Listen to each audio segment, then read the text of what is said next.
En quoi consiste l'épreuve? La note de cadrage de l'épreuve d'admission précise que chaque candidat devra passer un entretien d'une durée de 30 minutes avec un jury.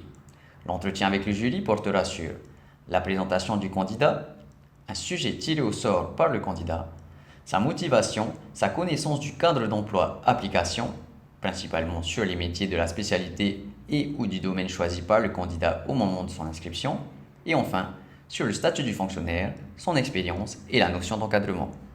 Il est important de noter que le candidat dispose de 15 minutes de préparation préalable du sujet qu'il aura tiré au sort.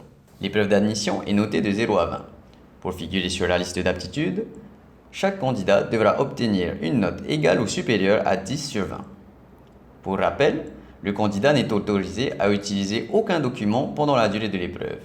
Il peut, en outre, utiliser tout type de document fourni par l'autorité organisatrice, c'est-à-dire le CGF.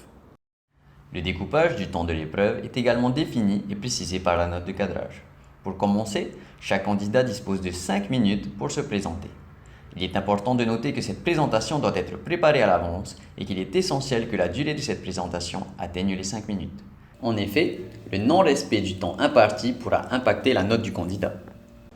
Dans une deuxième partie, le candidat disposera de 10 minutes pour présenter et argumenter son analyse du sujet tiré au sort. Cette présentation sera suivie d'une mise en situation professionnelle qui durera 5 minutes.